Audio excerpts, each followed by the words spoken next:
Yeah. Yeah. Yeah, there. Some of the.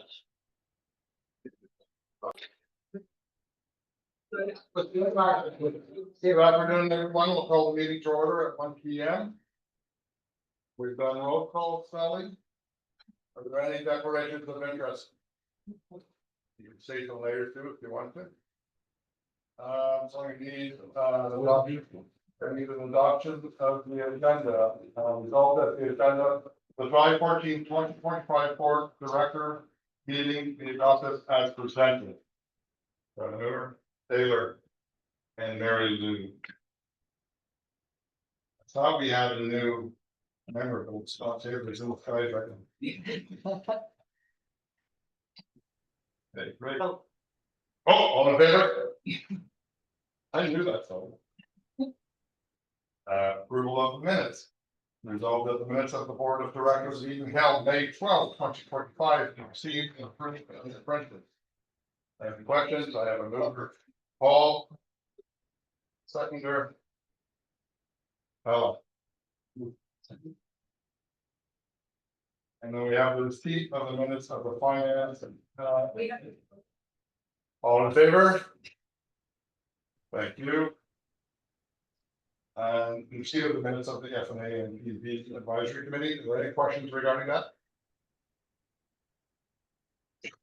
None. We'll move on to the staff presentation. Low water response plan. Catherine and Gary. Cool. So asking what you did. So the receipt of the minutes. They're right. Because And they're from committees. still waiting. There's, we're talking about reports from those meetings in later on the day. Correct? Yes. Okay. Okay, Catherine, go ahead. Thank you, board members, for having me today. We're going to talk about something of seasonal importance right now, which is. So in Canada, states are legally required to monitor for drought and make related decisions under provincial legislation and policy.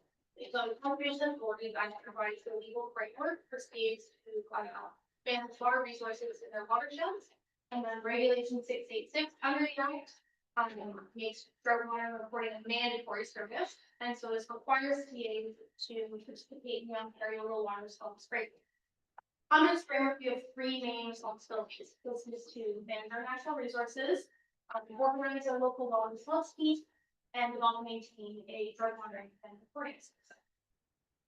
Going into these in a bit more detail, so managing our natural resources, this is on our dams and reservoirs to help mitigate drought. So depicted here is the profile of the Mississippi River as it flows down to the Ottawa River. And so in the spring, MVCA staff will operate structures to build upper reservoir lakes with spray and snow melt and runoff, and help augment and maintain flows downstream in the summer.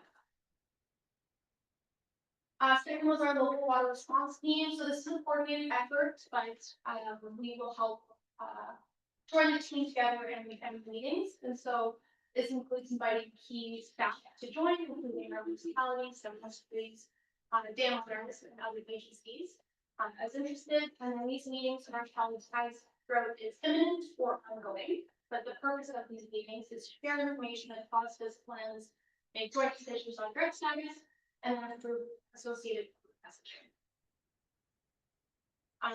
Last responsibility here is drought monitoring and reporting. So MVCA uses a program called WISPY, IGA Data Collection Network. This pulls information from our gauges, such as our tipping bucket, water survey can, flow gauges, environment, climate change can, weather stations, etc. And this allows us to monitor conditions year round and interpret data to determine for drought status. And then the status is posted on our website using the color bar shown with the slide. This is consistent with provincial standards and our flood design. And the watershed condition statements, those are unique to municipalities, media, and other agencies as needed. So what is low water? As defined by the Ontario Low Water Response.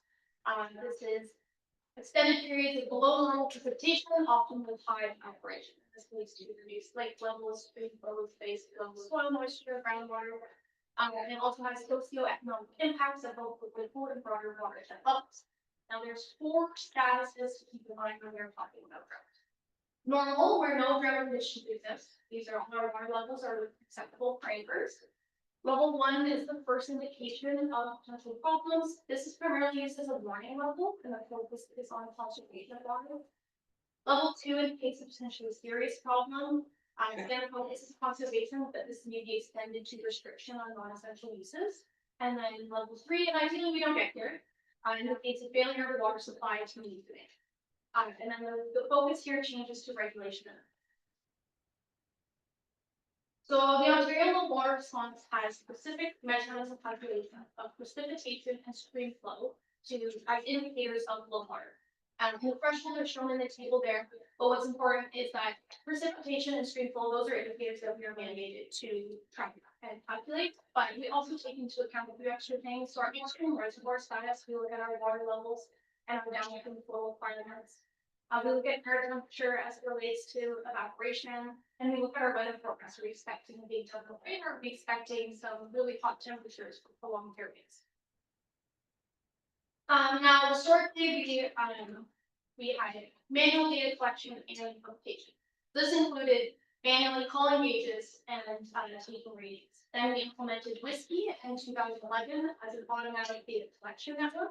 However, we still relied on manually extracting data and interpreting it in various Excel files. And this method is time consuming, less reliable, and inefficient, which is largely due to the large volume of data required, as well as the repeated manual calculations. And frequent data pulls were required to keep results up to date. Certain indicators were either not calculated or not utilized. And furthermore, there's no specific framework for assessing watershed-wide drought levels. And the approach did not allow for distinguishing between different responses of watershed systems.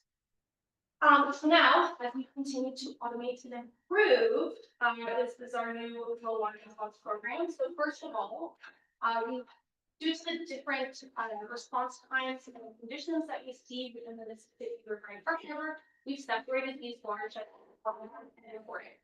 So the carp is typically a more flashier system, and we can see this response to flooding very quickly. So it can actually peak and return to normal before the more stable Mississippi system has time to react. And this update is now line 1.6, so you'll see these statuses there. Second, our low water response system is now fully automated and correctly embedded into the DPC. That is our daily planning cycle that we use, okay, for the engineering team to look at field work and data operations. So now with just one click, any user can access our up-to-date. And this is kind of the focus of this automation, but there's 2 additional key features that are important to point out as well. So first is our daily moving thresholds that provide real-time data. And second is our calculated watershed status to help with decisions. So we adopted a 30-day rolling window in addition to our monthly indicator to dynamically adjust to current trends. So what this means is if we're looking at last month's data, that would be up until the end of June, because we're not going to go on. So now with our daily moving totals, we will take into account data collected as soon as yesterday. And then we developed a weighted point system and thresholds to calculate watershed status. And so indicators are weighted based on impact. And for example, the more stable, the larger main system on the Mississippi River, this will have a greater weighting and impact rating than smaller tributaries such as Buckshot Creek, which is more right in. So now with automated suggestions, anyone on an MVCA team who has access to this can help make low water response solutions. And these tools will be part of our daily check that in the DPP as we want to improve conditions. Catherine, there's just one question here. Mary Oh. Lou, that's going. Well, I'm really curious, where are we right now, as of yesterday? Can I get started on the last slide? Sure. Okay, I got like 1 or 2 more slides and then I get exactly that. I did that in patience. Yeah, no, I knew exactly where I wanted to go, which is perfect. Okay, so and just finishing up on the system itself. So All calculations were verified before we rolled them out to all of the stations, and the watershed thresholds were stress tested against historical drought year from 2016, 2018, and 2020. So in summary, this system is now objective, robust, and reliable. Did I mention on? And then this project doesn't end here. We projected future phases to include visualization of the trends, such as graphs and maps. And we've got some sample graphs shown on the slide just for reference. And then also looking at making reference material, optimizing our monitoring network. And then we're looking into interpreting radar data to help improve the accuracy of our precipitation data. Looking at earth temperature as an indicator, potentially counting the number of days above 30 degrees. And then the current conditions. So we are already using the systems in our current conditions. We are in normal status for carp and Mississippi watersheds. So our monthly stream flows are below average but above drought levels. Our long-term precipitation is at or above average. Our seasonal precipitation is at or below average. And our reservoir levels are below average, but within the target levels.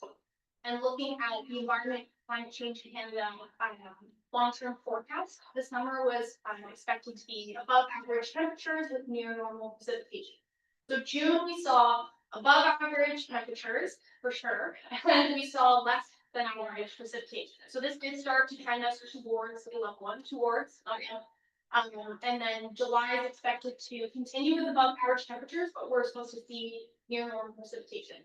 And we've already started to see this come into effect. For example, the storm we had last week. So now we are normalizing. We've got more of a linear trend, and we are maintaining our normal drought status. And then this is August predicted up here. It's supposed to be near normal temperatures and precipitation, which is a great trend. This is supposed to mimic 2024. So, in summary of all that, we are in a current normal status, and we are maintaining that normal status, and then with our new automated system, we're able to monitor these conditions very, very easily. And then I'm going to turn it over to Euro to talk about summer flood forecasting. All right, well, thank you, Patrick. With all these new state-of-the-art tools now implemented in our PPC, that we are well prepared for the upcoming low water season. Having said that, this week low water conditions still must stay prepared for potential flooding. I'm sure you all seen those catastrophic flash floods in Texas, a weeks ago that left over 130 casualties, and still for 170 people missing. Well, fortunately, in Ontario, we don't deal with tropical mesoscale atmospheric systems, but still, when you look at our watershed historical records, those find several examples of major flooding that during the summer season. On this slide, I'm listing a few of them. Back in 2002, we had the rain event that brought 200 millimeters of rain, 2 of our dams overflowed during that time. There was some significant damage on coastline. The OPG had to fix the following year on many flooded homes, both and so forth. And just for information, honestly, it's 117 stop loss. And it was just at the beginning of the summer season. Back then, in May 2017, another very large event in the weeks approach and almost lake reached 190 lake level, very dangerous lake levels. And then the last one I wanted to mention is just last year we had the remnants of Hurricane Debbie watershed. It was not significant as a previous event, it's a growth over slashed off watershed. So here, so why I was told what the miracles flooded summer. I guess the first most obvious reason is because our lakes are full, right? And there's limited storage capacity in our systems, or else I call to alleviate flooding. The second reason is just the type of weather that we are dealing. While, spring freshet comes gradually and advanced for several weeks, we have all the data that we need to monitor the smoke or say, smaller, we have good quality air indicator that the drive the snow. Thunderstorms, community storms can really form very unexpectedly any time of day or night, and they can locally bring large amounts of rain in a very short period of time. The other reason is the forecast uncertainty. A good example is the tornado that we had in North Continent in my watershed last month.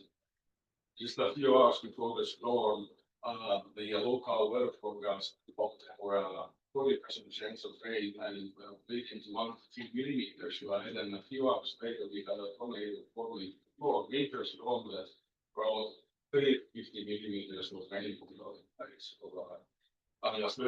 So it's hard to kind of prepare, given this unpredictability of the storms or the storm distance, typically have limited time to prepare and to go in public, right? Now, the other reason I want to mention here is the potential consequences of policy outcomes, right? So we might have situations on the weather forecast also where 100% chance of a major storm within our watershed. We are proactive, we put logs from our banks, and then, in the last minute, the storm might just make changes on that and miss our watershed. And we do that, we will not be able to recover, right? And replenish the water system, right? So that's potentially a very massive right now. And the last thing I wanted to mention is obviously changing climate conditions. And we see more and more intense storms, but also more and more extra tropical storms. Part of the CAs by using actually tropical storms as the regulatory problem that we have in the storm. Hazel and things, but very likely months. Great. So, what is then basically our strategy? So, in a nutshell, thought processing one strategy in the summer season is to monitor, observe, and react.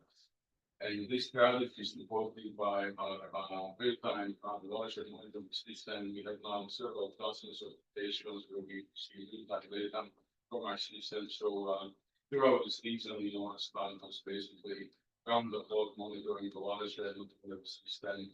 And on top of that, our staff is also using the latest tools that the Environment Canada and Canada developing to assist flood forecasters in the country. A few to mention is the Ontario Storm Prediction Center, which issues daily short to medium range weather forecasts for these actions for 6 days ahead of time, and they provide basically a summary of weather effects that are expected in the province on a very useful daily thunderstorm forecast. Which are issued every day and sometimes we issue with updates. They may have significant weather forecast so all these tools are very useful decisions for institutions that we use to assist us with the EPC activities. Thank you for your attention and let me go capturing questions. Thank you very much for your presentation. Both of you. Are there any questions? Questions from people online? Okay, there you go. Thank you very much. Next we have Richard has a question. Sorry. What the people do we have working on this? Pardon? It's all right. Patron did this work. No, on monitoring the weather and the flood and the dams. So last time was Steve that worked for Carter on the Carter. We have Jennifer. And then who else? So we are cross training spot. because we had very limited redundancy for the longest time. And so now we're making sure that multiple people are trained up on this. So there's several staff that Neuro has pinpointed to get trained up on this type of work. In terms of the automation of our DPC and this whole drug management programming, that was Catherine's work. But the day in, day out is the team of it, but definitely Jen is on that team. Is that the question? Yeah, I just want to know how many people get working on something that's here, but that's fine, that's great. No, this isn't theory. I mean, this is what allows us to make those calls to assemble a drought response team. Because as Catherine said, we're obligated to do that. So this is a tool that allows us to do it with greater certainty. This is greater certainty and more efficiency. This was something Jen was already doing, but like manually in her head or various Excel files. So this is now like way more time efficient because you literally click it and then just update it. So in the last 5 years, how many drought situations have we had? We had one in 2017, right? 2016, 2018, and 2020, we all went into drought. 2016 was the last time we went into a level 3 drought, and then 2018, 2020, we went into level 1 drought. So those were the historical years that I mentioned that we stress tested our watershed freshwater against. So we looked at the data from those years and building out and decision making. Wait, Yes, getting to the flood control, you say you will monitor how much rain we get and then how high the upper lakes get, I assume. And then, so you must have a threshold as to when you take action, and I guess what maybe roughly would that limit be, and then how long, once you take action, how long does the action take to? So I guess that's two questions, so, how we know when it's the threshold reached, like, for every million event, blood thresholds, are calculated, right? So we have thresholds 1, 2, 3, right? And so we know exactly, when the water is rising, something, when we are reaching these, blood thresholds. And then, depending on how quickly and how much water the system is needed, we can then decide how many stop blocks we need to remove, right? So if we want to stop blocks that the ground all over the lakes, we need to remove the lower lake much quickly would be considering the remove stop blocks. So it's a really case by case over. And those thresholds are specifically tied to water levels. And to be clear, we bring up summer flooding, very important topic, but currently, as I mentioned, we are below average, so we have capacity to take on right now. Being great, but we do take on it. So there's not like a current risk.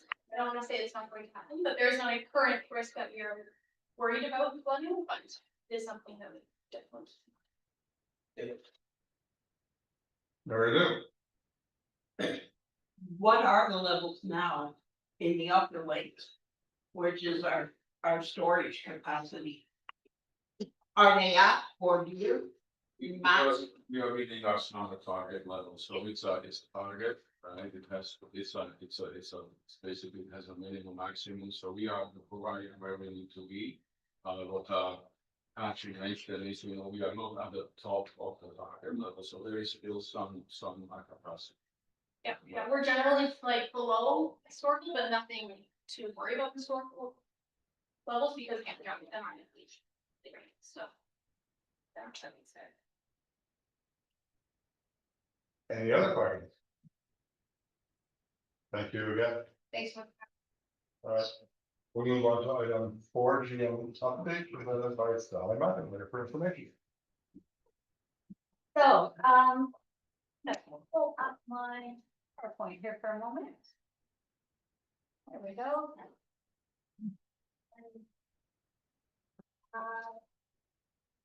Right, I need to do that. The orange number there is. I think. Okay, so this came in just this morning. I sent everybody, a, note last week that,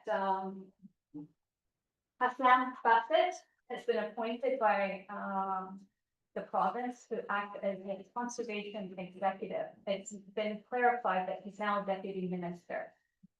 So, but it's interesting because what I've highlighted there, it says from not the period not exceeding 3 years. So, it's not a permanent position within the public service infrastructure. It's been created basically through the duration of this government. It remains to be seen, what role he functionally plays. As we understand it as of today, is that he will be acting on behalf of the minister for a lot of the delegated authority under the Conservation Authorities Act. So, the minister actually has a fair amount of powers, including relating to our permitting system. So we suspect that Hassan is gonna be acting on the minister's behalf in his execution of those, responsibilities, or at least a set of them. But we haven't got any further information. What this also potentially means is while there'll be somebody within the government who is fully tasked with conservation authorities, it's uncertain what that will mean, candidly speaking, from a lobbying perspective. In that, this person may now be running interference so that there isn't, direct access to the minister any longer. So, this is one of those stay tuned kind of moments where I think every week we'll learn more about what this person is going to do. The one advantage is, of course, Hassan worked for conservation authorities for the better part of 20 years, so he certainly knows our business. But it's a political appointment, and all that entails. So we'll see where this goes. So, on to some other things I'll just stop sharing there for a moment, so we can see others. Okay, so I wanted to mention that one. Our education program is going great guns. We're at 70% from our summer camp enrollment for over last year, which is fabulous. There are still some spots remaining, so if you know of anybody, hear of anybody, that we do still have spots available for the latter weeks. The work at the Lanark Dam is going great guns. We successfully had approval from the township of Lanark Island to proceed with an easement with them, and Scott had a very successful meeting with Centennial Trust fabricators that are on the land immediately adjacent to our dam. So everything's looking all systems go, and able to do the work that we're planning to next month at the dam. The KFP Trail, County of Lanark has decided they don't want to do an interim lease for the portions that, what did I say? I said Lanark, I meant Frontenac. Thank you, Scott. County of Frontenac has decided it doesn't want to lease portions that we're not able to turn over immediately.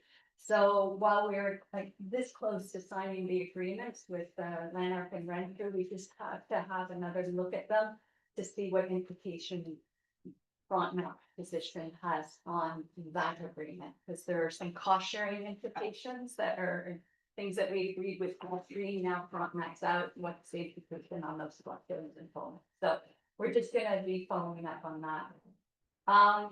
Euro was one of a handful of people who participated in the development of a national standard for intensity, duration, frequencies. This is what we used in the prediction of flooding, and specifically this information was dealing with climate change. It was by invitation, and so a big kudos to Euro. He was the only person from all of conservation authorities in Ontario to participate in this, and so it was quite an accomplishment. This is a nationwide document. It's now a national standard in Canada. I think we had a question on the KP Trail. I don't really understand why Frontenac not signing the lease, what changes?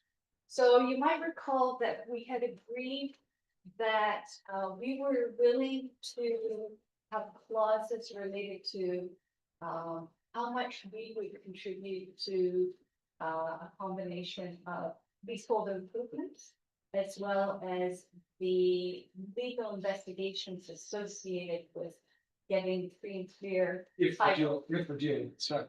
Right. So we just need to look at those clauses from Leonard.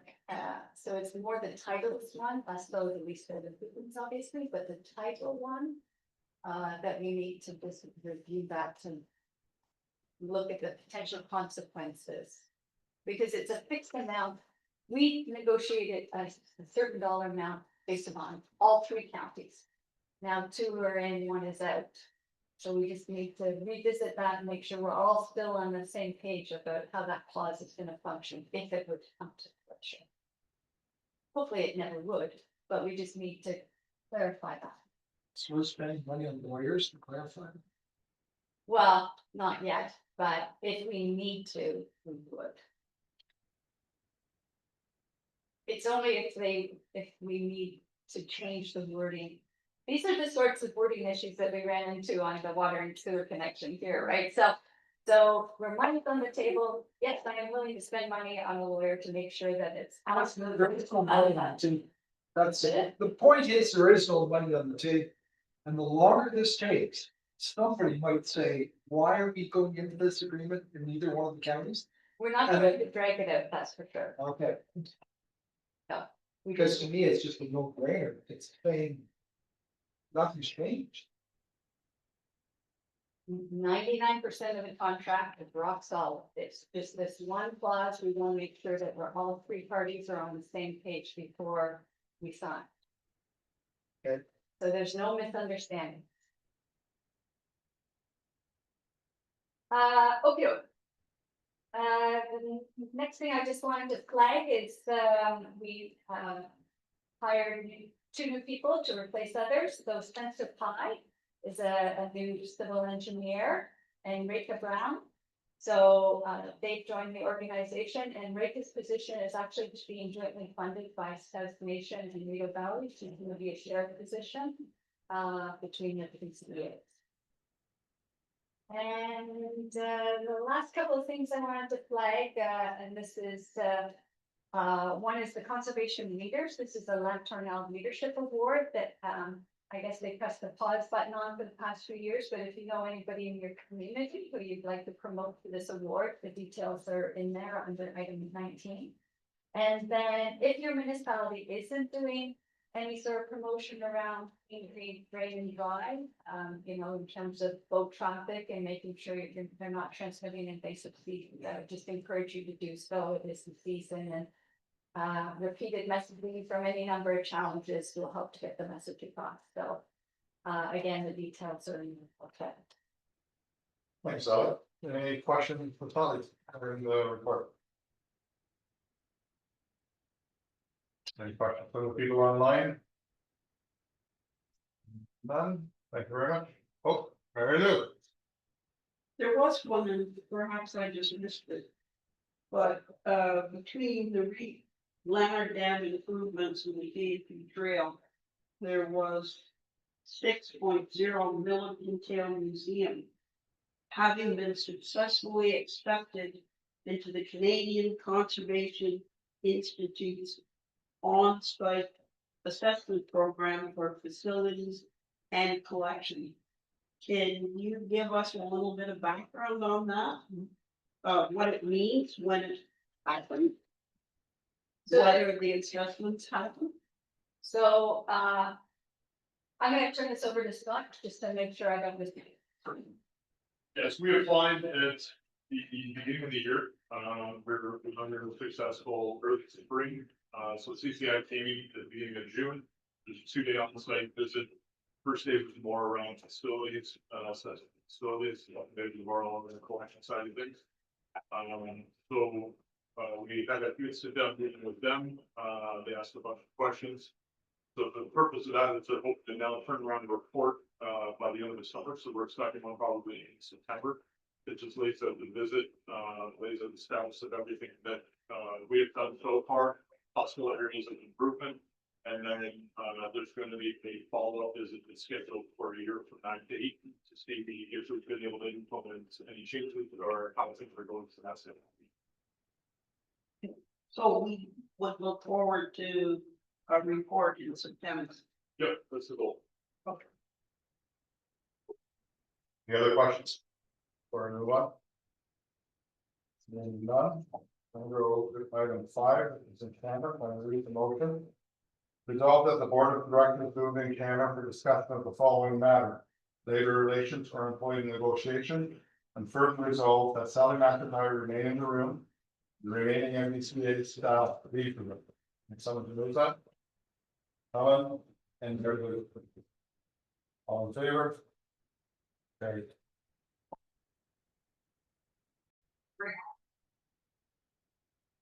They didn't want to come, but our wrestle took it to the line.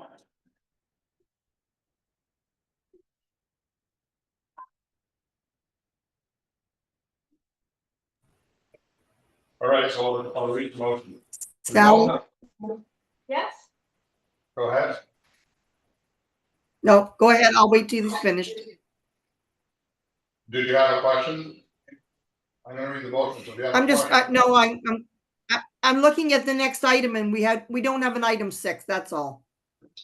We jumped from 5 to 7. I wondered if something had been missed. I'm sorry I interrupted. It says 5 twice, I could not get to agree with me to change it to 6. Oh, I apologize.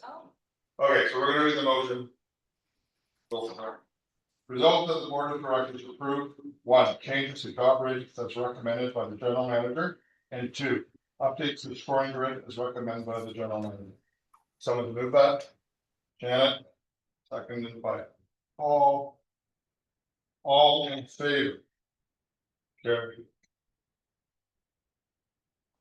We're now going to item 6, correct? Yeah. All right. Do you want to do a presentation, something for the motion?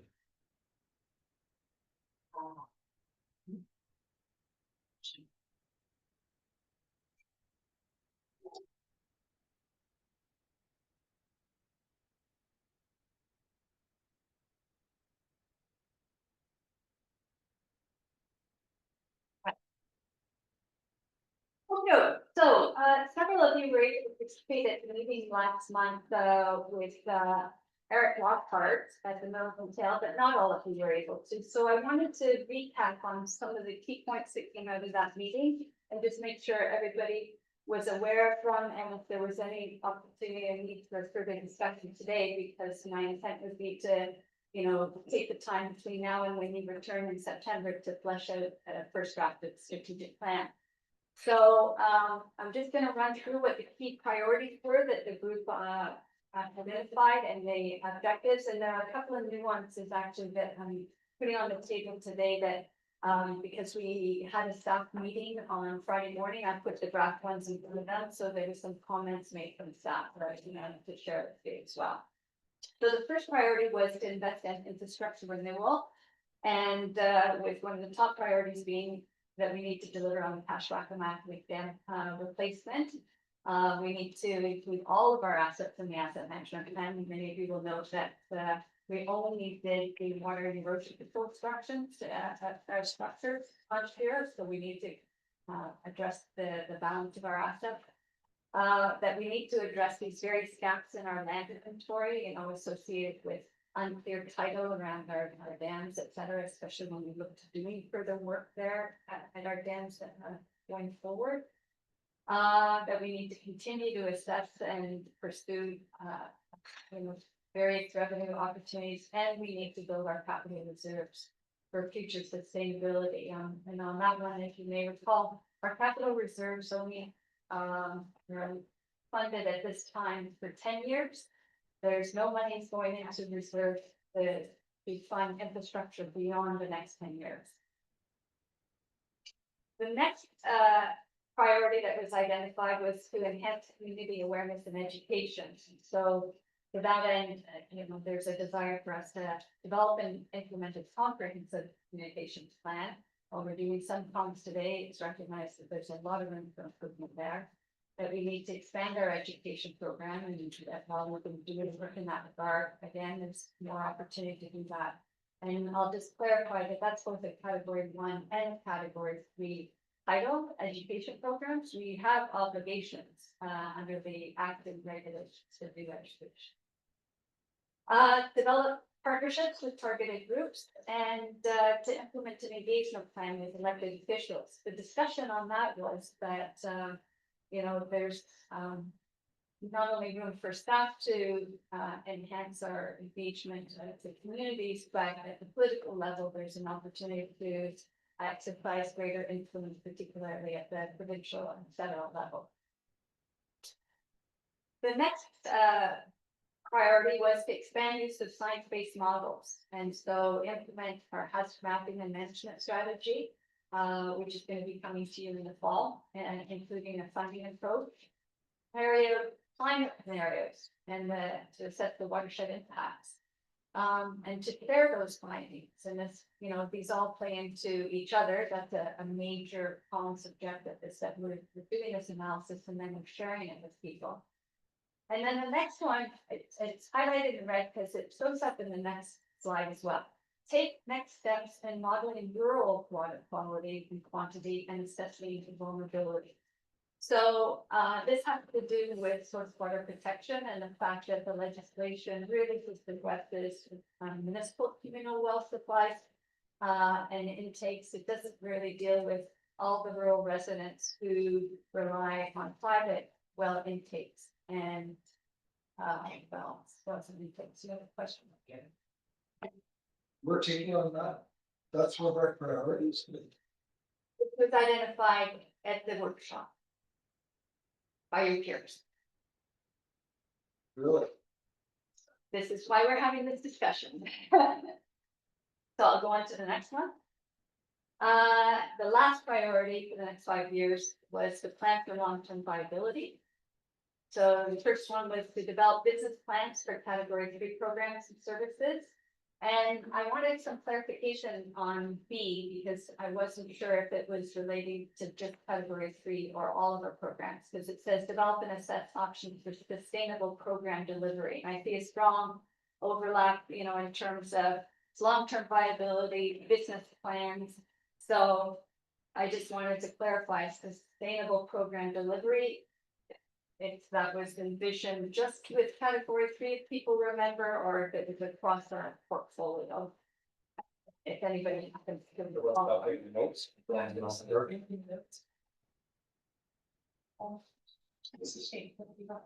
all of our organization, right, in the face of everything happening provincially, right, that's correct. Thank you, Stacey.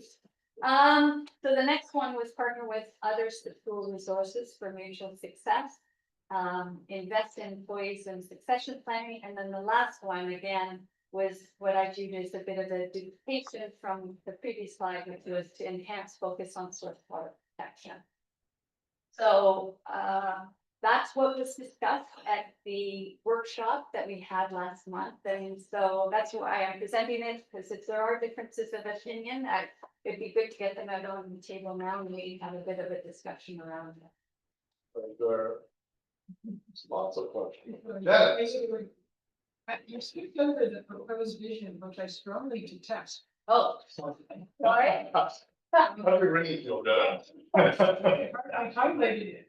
Sorry. I really strongly detest this proposed vision, and I came and I decided I was not going to sit here and create a new one for you, like I forgot beforehand, but if you like, I could do so offline. Or there's cameras, you know, but what I particularly don't like is to ensure sustainable development. I would rather see somehow we foster a sustainable landscape, which I believe includes sustainable development. So I think that's included in that, as well as all of the ecological elements, and somehow, yes, we can work in communities. I think it should be adaptation of communities to the impacts of climate change. If you want to have that, that's fine. I'm not strongly. So it won't suit the vision. It's the proposed vision, it's important. It says to ensure sustainable development, and it's say to foster sustainable landscape, which includes sustainable. Because it is, it do both. It's not just about development. It's horrible. No, I mean, to me, it's playing to, I don't. But I will, if you would like, I can try to come up with something else, or you guys can go away to either my feedback or others from this meeting. It's up to you guys. I would actually vote against this, but is it, that's how strong I am. Thank you. Any comments on that? Tom? Richard, you had a question? Where is that? This- Page 44 of the agenda package.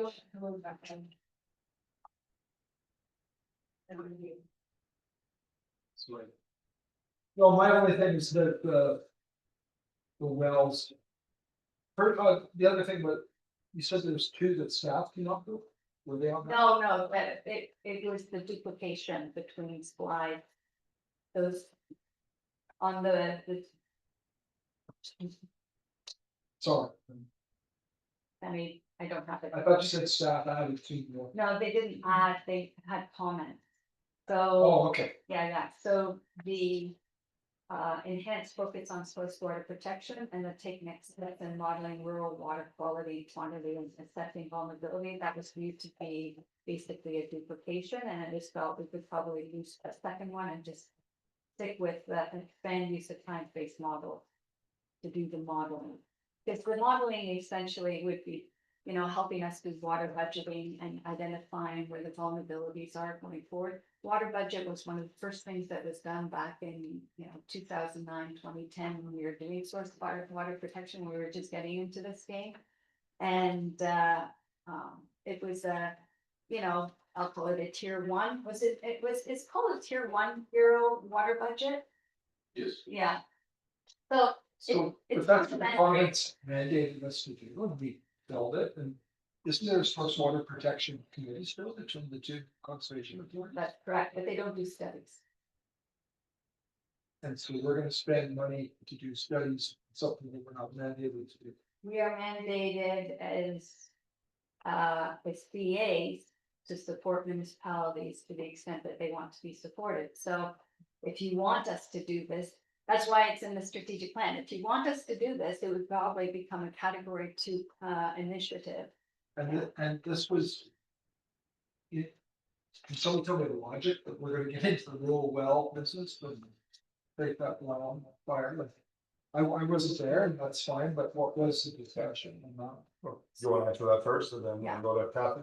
Yeah, so I think the thinking was that it's come to our attention, certainly by a lot of people, that there is a gap in the legislation regulatory framework furthering science or the vulnerability of rural wealth and intakes to hazards and to drought, etc. And while a basic analysis was done back 10 years ago in time, climate has changed, intensity of development in the rural area continues, and therefore there is a need to further the science and understanding, so that especially as we deal with things like drought, as we deal with things like, the impacts of septic system failures, etc., on receiving water bodies and the consequential impacts that they have on people's intakes, because there's a lot of people who have superficial intakes, right? That there's an opportunity here for the CA to work on collective behalf of all the municipalities to take that next analysis of the water budget and the threats to it and how it can be mitigated. That's the thinking. I'd be dead against that. Dead against. The province doesn't think so. But Mississippi Valley thinks that we should get into that business to do that. And those are private wells. Those are private wells. And every time the government steps on that, if you want to bring back off government again, just do that.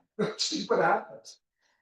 Because those are private wells. Your point was made, this was discussed at the strategic plan and was brought forward, so we're Okay. discussing that. But you asked for comments. Yeah, I know. That's the one comment It was heard, the comment was heard. your comment was heard too. So I'm gonna go to Glenn. I think Glenn had his hand up before you. No problem. Kathy did? Sorry, Kathy, you wanna go ahead? Yeah, and absolutely before Glenn. I'm glad you caught that. I want to watch that timing, you know. So I was just going to ask the basic question. With all of these recommendations, and thank you everybody who worked so hard on this and did this work. I wasn't able to attend and I was very sad I couldn't. But has every one of these been sort of looked at it with the lens of, has the province put anything forward now that would say that we shouldn't be doing this type of work? Is every one of them is within our realm of possibility of doing? So, yes, is the short answer. The more elaborate answer would be that, as I mentioned, if we were to do something along, the studies of water budget and take that to the next level, it would require additional funding. If we were looking to the municipalities to help fund that work, it would be considered a category 2. Otherwise, we might be able to get the monies from other sources, you know, like the province or the federal government. But if we wanted to move forward on that, strictly speaking, it's not a category 1. Okay. Can I make a comment to, because I think you said it quite well. That this list of items reflects what the people in the room, which were, except for me, elected officials, what the people in the room wanted. And in fact, I recall people, quite a few people here were there, you were there, and I do recall that we were asked to vote on these and you're asked to prioritize and things like that weren't prioritized. But it was unfortunate that we didn't have a lot of council there. So I guess the question for this means is, you know, you're going forward based on what you got from sort of say 60% of the board, right? That's you guys that you two will be working on. So how do you take input from the rest of the board on this other than score meeting? Is that what you're going to get? Exactly. Right? So I think, you know, Richard has, you know, various people might have opinions on this. Myself as well. Anyways, I just wanted to say we are going to get to the point where other municipalities, I mean, municipal representatives on the board can have input into this list. Yeah, absolutely. Excellent. Before it goes forward. But this isn't like MVCA said, I want this. This is basically board members saying, this is what we want, this is what you plan to be. So I think that is really important. It's not MVCA saying, it's what the board members say. And to your point, John, it was an important meeting, and it's unfortunate that we didn't have more participants that day, but this is the time to discuss it. Then I'm just gonna go to Glenn. Wait a second though. I'm not finished yet. Not Oh, Glenn. okay, sorry. Twice, Glenn. You're running from the right place. Okay. Good thing Glenn and I just had coffee today, so we're in the good books at the moment. Maybe not after this. No, but I would like to just say that the source water protection piece there that was in red, I fundamentally think that that's what a conservation authority needs to focus on. And I see how, I mean, like water, it flows to everything else that's on that list. But, you know, if you are ensuring that all of the water that is, you know, headed towards any of our municipalities is safe and clean and not in any way going to flood out and create all these problems, then I think the Conservation Authority will be seen by the province to be doing the most important work there is. Like, this is absolutely critical work. And if that is the one of the key, you know, areas of focus, then we also have, when there is development, when the Conservation Authority comes in and says, actually, this will affect rural wells, I think that remains to be the Conservation Authority's role, because, you know, you have all kinds of development in the rural areas where nearby developments that are on wells will be greatly impacted. And somebody needs to come in and say that. So I will just close with, I think that if you keep what you've got on this list, and this, we go forward with this as a board, we recommend this, it will also require that you speak to staff at each of the municipalities to say, is this what you also think we need to do? Can we help you? What would that entail? Would you mind giving us more money to do this? Would it offload some of your own costs as a municipality? So I think that this was great work and there needs to be further conversations, as my overall comment. Thank you, Glenn. Roger, I know you want to say something. I'm gonna go to Glenn first, and then you can have your comment. Glenn? Yes. And left it, this. Thank you, Chair. And thank you, Kathy.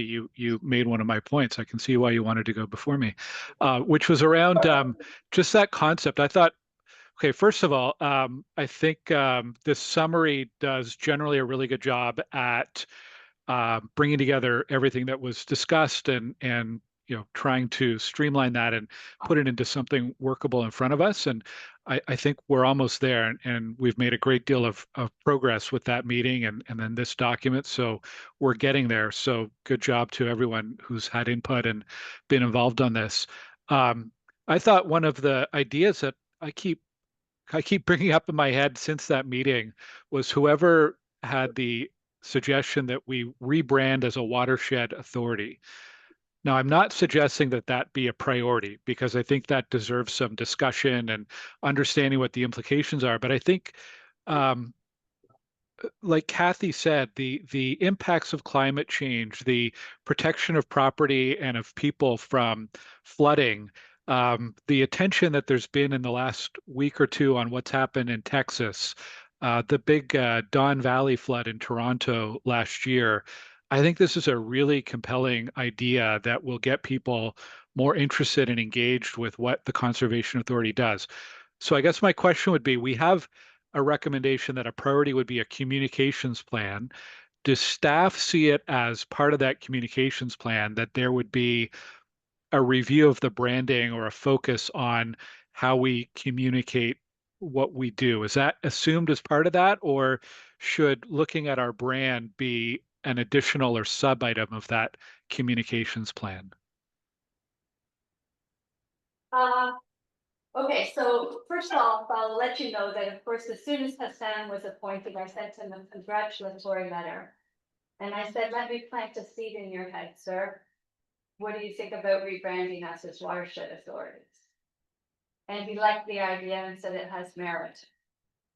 So he's fitting with that. So tactically, I thought that that's where ideally the direction comes to rebrand.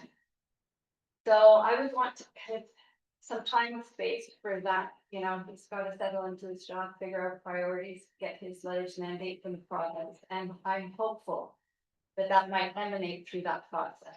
So I wouldn't necessarily be tackling the branding side of it as part of our plan initially. I want to see where that goes, because I would prefer us not to be, the only CA in the province to rebrand itself to a watershed authority. Does that answer the question, Glenn? Yeah, that's fair. And I know it's captured, I think, in number 10 of the objectives, just in terms of emphasizing I think it's emphasizing our expertise or as watershed experts or something. I did notice the province has been using more language around flooding and flood mitigation.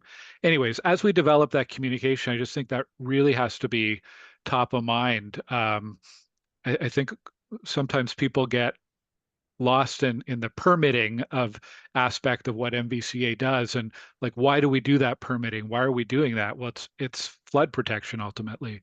So I think it's going to be a really um, a really important thing to clarify and keep focus on the role that the MVCA has in that. So I'll be interested to see how that kind of evolves over the next little bit. Thanks, Chair. Thank you. Thank you. Beth, you had a question? Well, maybe a comment more than a question is, certainly as I remember our conversation during that get together to discuss this whole thing. The modeling of the rural water quality, there was a lot of discussion and maybe not total, jubilation that we would be doing this. I think that there is some merit, but I also, coming from a farming background and, having to fight with the neighbors about pesticides and everything else, I can see a lot of problems with this. And I think, it would be a level 2, right? So the municipalities would have to reach it. But I can see the need for a lot of consultation before it was said, yeah, that's just. Just go back to it. Yeah, on the wells first, protecting, I'm sure it's the models like everywhere else, but any rural subdivisions, there has to be a hydrogen study done. And it is also been peer reviewed by the municipality. And then the approving agency, which in Warren County is Warren County, they review. So those studies are done 3 times right now. They're looked at 3 times, should say done 3 times. They're looked at right now for any rural subdivisions. And I'm just saying that you doing a communication package by saying you're gonna be monitoring or doing things with real wells is going the opposite way. You want to comment on that? Oh, Yeah, we weren't proposing to monitor the floods. We were proposing to model groundwater superficial water systems for water budgeting. So those And geological studies, if you put them all together, that's exactly. so the geotechnical studies, as I understand, and I might defer to Euro here, but that are site specific for development, that, you know, the consultant will do it, the municipality will review it, or the county government will review it and then can proceed. CAs historically have at various times had involvement with those. We don't at the moment significantly. We will contract to Destination for some advisory services, but maybe you could speak to this more clearly and CA's current involvement. You know, the study that we used to do, the MVCA or whatever, like, it was a lot of study on a watershed basis. It was like the scale of the model that was done for the bio watersheds. It wasn't for like particular site developments. It was like looking at the water availability across the watersheds. Regional study. Okay, I'm gonna go to Stephen, then Paul. Yeah, back a little bit what Richard was saying is being a member of the city office was committee of adjustment for 15 years and now on the Lander County Land Division Committee. Exactly what happens when you do a seven, say $45,000 to $7,500 to a water engineer to do a water study, and then you pay another $2,000 to Lander County's water people to review it. So these things are happening all over. So the county should be gathering information where there's water problem, because they're getting samples all the time from other places. So that's monitoring the water situation. What's wrong with taking that information and keeping it basic? And at the meeting too with Milliken, I remember mentioning to you, Roy, and I think you agreed that you were going to take the lead in meeting with the private community to tell them about this. Anyway, I think the water is monitored. What do you think happens here? If you can just coordinate what's already happening. Well, I'm just gonna let Sally respond to that, and then we'll get to your question. So I think part of the issue is, you're correct, municipalities are doing discrete studies. The Lander County Health Unit is receiving all sorts of well things, records, tests and what. But nobody is doing that system-wide analysis to identify, what are the trends, where are the problem areas, how can we mitigate them over time? Or how can we adapt to these changes over time? So that's a system-wide type of analysis that we're talking about here. We're not talking about getting involved in a development review process. We're not talking about monitoring individual people's wells. We're talking about taking data that's already readily available out there and doing more comprehensive analysis of it to help inform municipalities so they have the information they need to review applications in that greater context. Paul. Back to the only thing, a little bit of knowledge is a dangerous thing. In my case, I have actually a really strong geological background, plus 20 some years of experience with sampling wells in Lander County. And I do have one other comment too, but the province went into this program where they ran around the province and drilled a whole bunch of wells to sample and then good. But it's bogus, because if I have a well here and I go over there 300 yards, they be completely different in terms of water quality, quantity, so on. One side of my property, the in-laws got iron in the water that you can't drink. My water's crystal clear.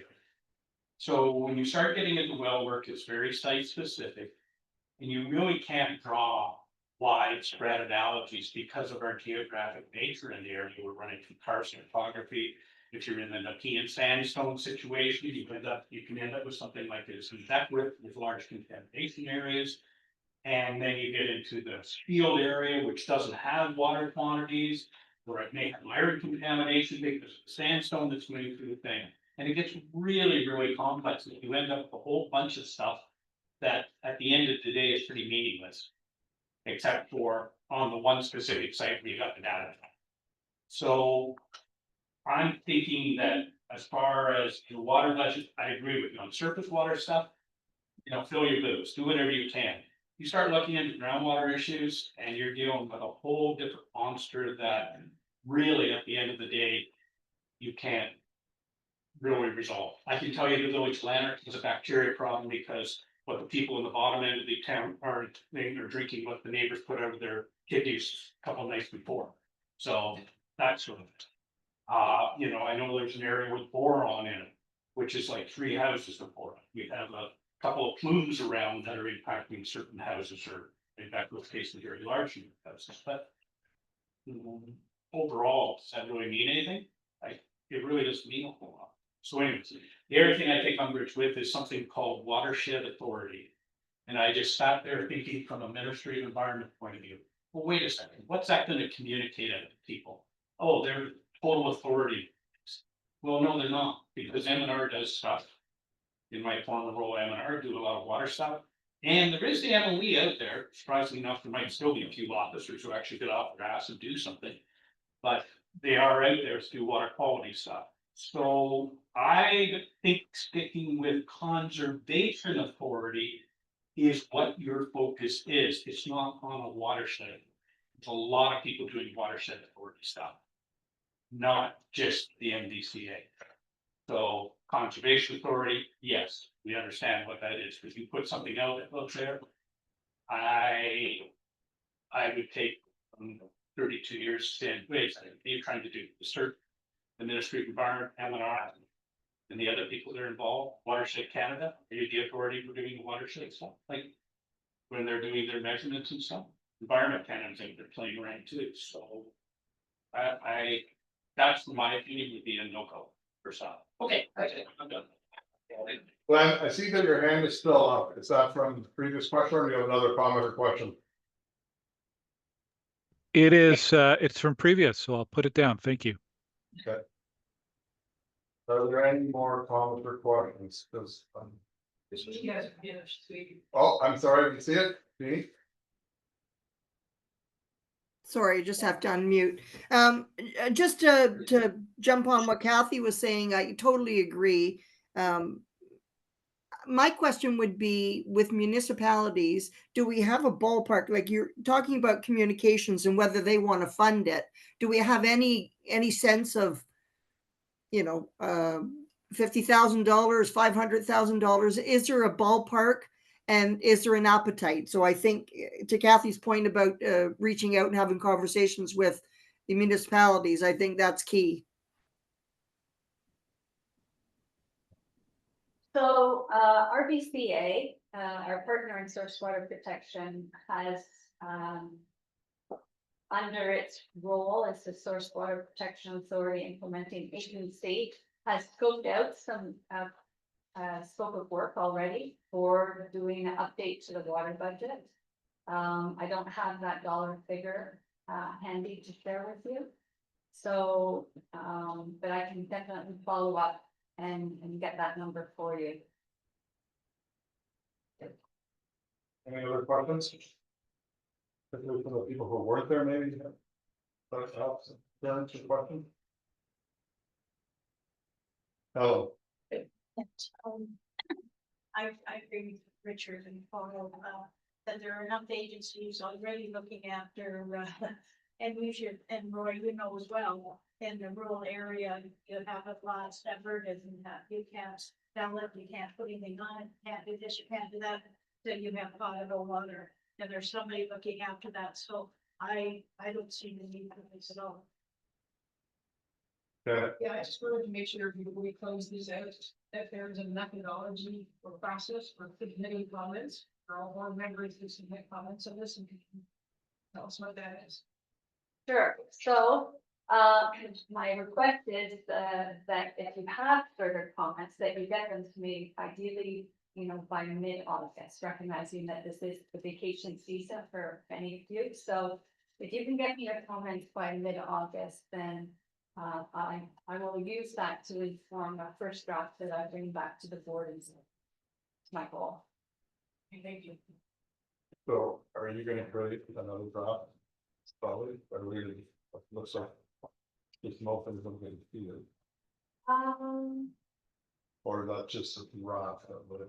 That's all, I mean, I was a draft, so I still want direction to draft.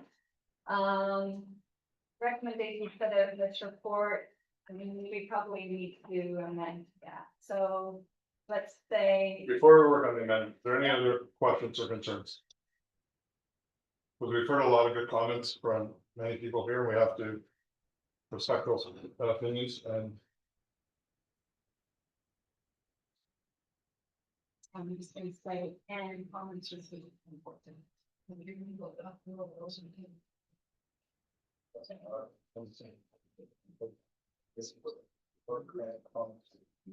okay. So. Am I okay to go ahead and read the motion? I'll read the motion. The Board of Directors direct staff to draft the 2026 to 2030 corporate strategic plan based on the recommendations set out in the report and comments received today at the board meeting.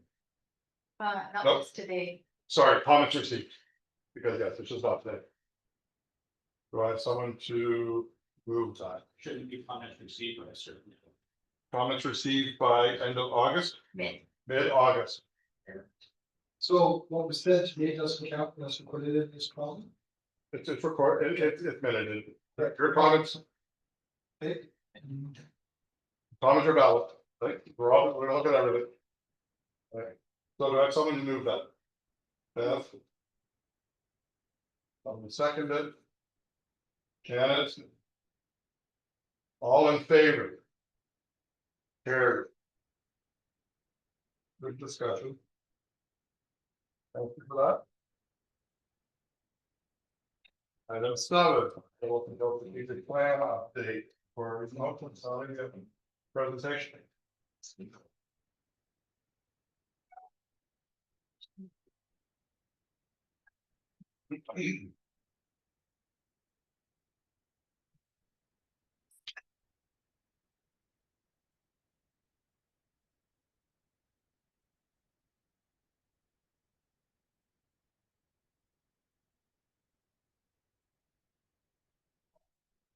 All right, so, every year we apply to the province for funding and, to support museum operations. And, it comes with various conditions, including that every 5 years, the museum has to update its strategic plan.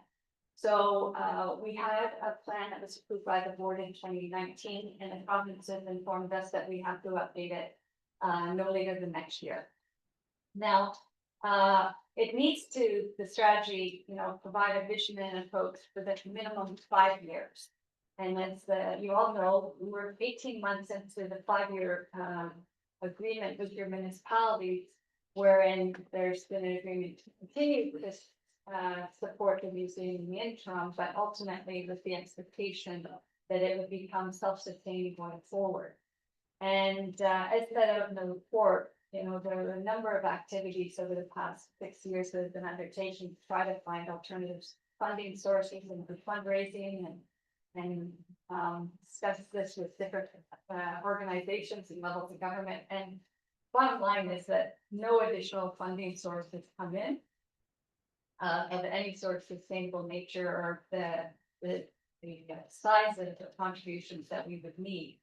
And so at this point, either such a stable source of money needs to be found, or we need to pivot to a different approach with that space. So that's what this report is about. So just to share with you the financing and the budget of the museum currently, this is the 2022 to 2024 actuals. And you can see that over the past 3 years, museums operated at a deficit. And while we budgeted this year to, a break even, we recently learned that we did not get this federal grant to support summer students. So it will be at a deficit again this year. So obviously, this is not a sustainable model for that museum. And so staff are of the opinion that we need to start to pivot because it'll take time for us to evolve from current state to some sort of future vision for that property. So what's being discussed is in line with what the board directed us in the net conservation resource strategy that you approved last year, which was to transfer the sensitive artifacts to the gatehouse and to continue to investigate opportunities to transfer management of the entirety of the collection to another organization. So that's the approval with the direction that we received last December. And then in June of this year at the corporate strategic plan workshop, there was a lot of emphasis on particularly the last one, scenario planning for long-term viability and making sure that we're taking actions to ensure the sustainability of the organization, but also that second bullet, awareness and education, that's a gap in the work that we're doing today that needs to be addressed. So with that in mind, what we're proposing is to update the vision of that museum and that we pivot to category 1 type museum.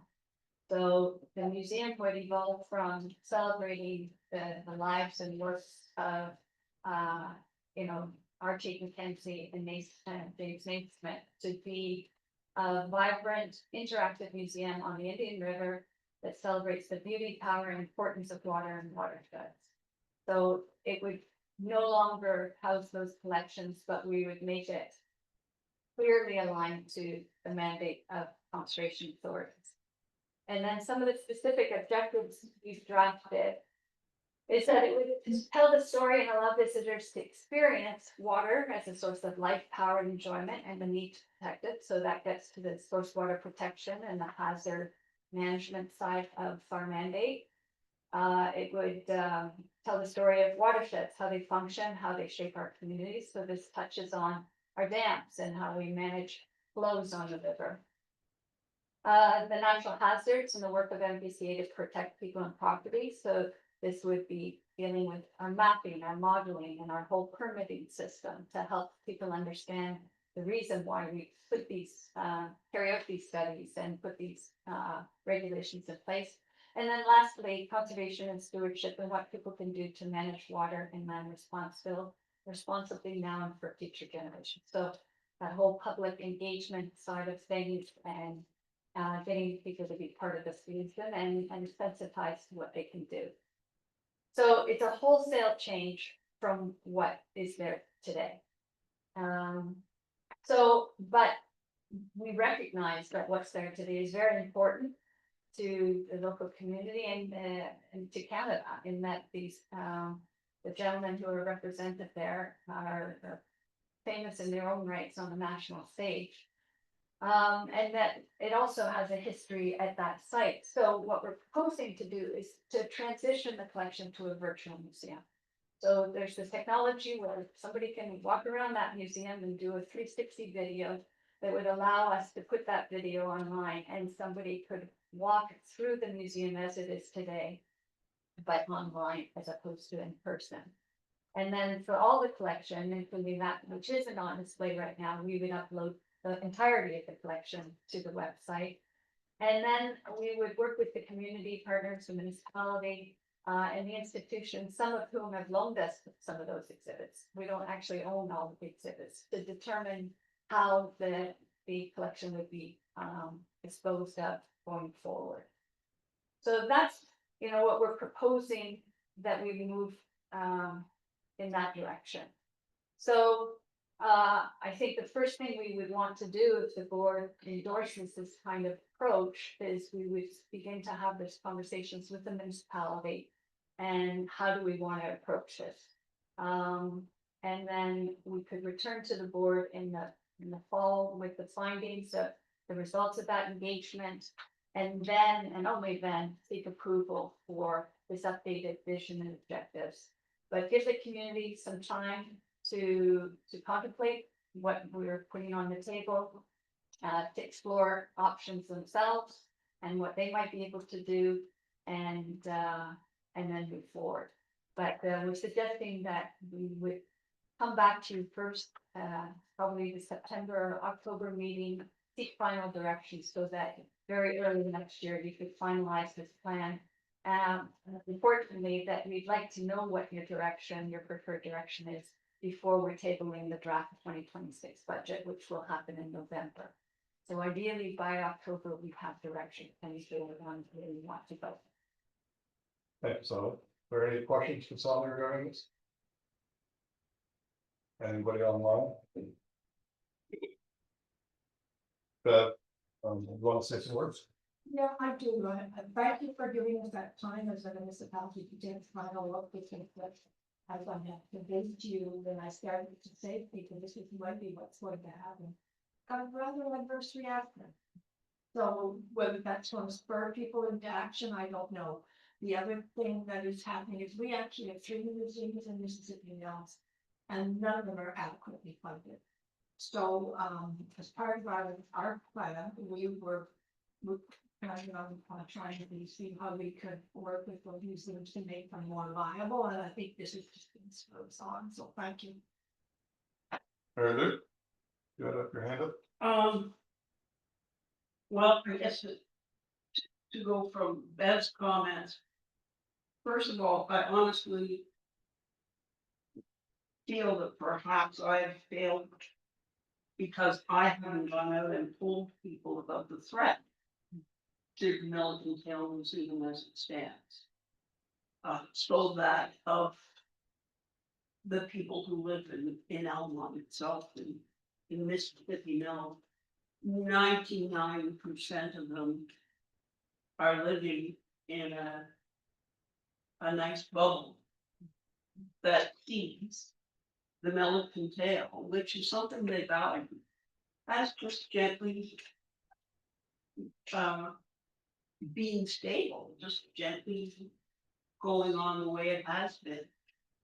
It's something they value. It's something we have relatives, complicated relatives, to see the Milliken Tail and the conservation authority. Secondly, I'm old enough to kind of been around in the early years of the Tate McKenzie scholarships, the efforts of the Lions Club in Almont to perpetuate the memory of Tate McKenzie, and I happen to know or have known the people who bought the mill independently and put decades of backbreaking labor into it. And I know that they sold the mill at a bargain for that time period.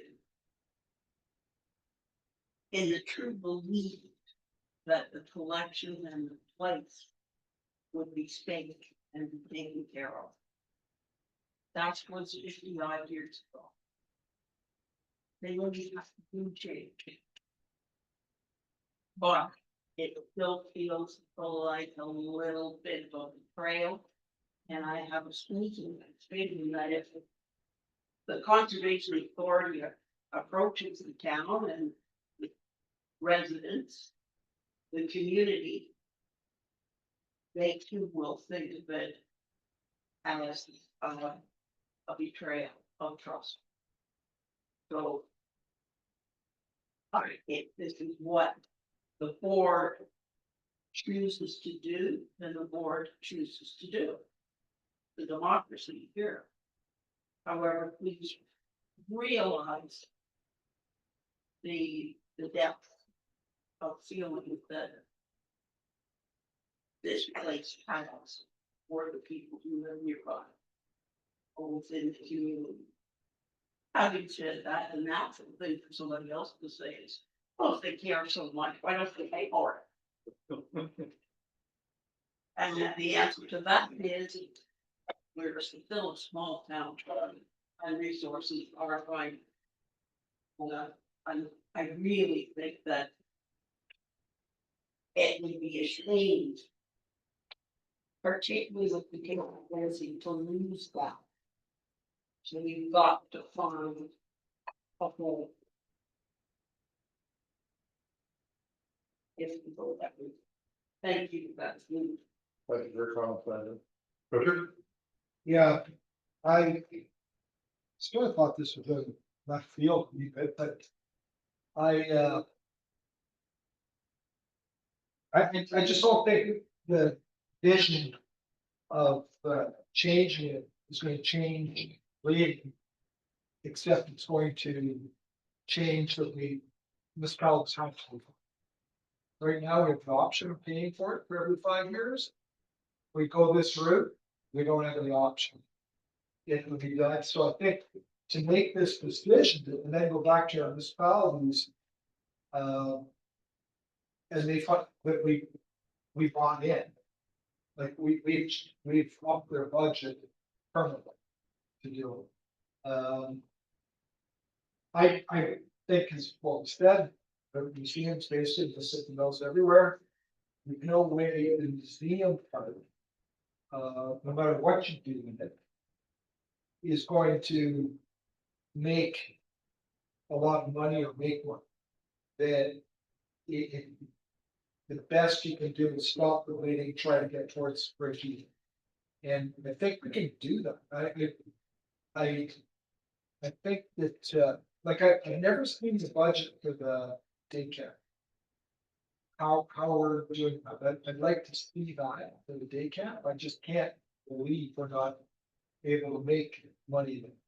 We lost money last year. I'm going to say that much. But anyway, I'd like to see that.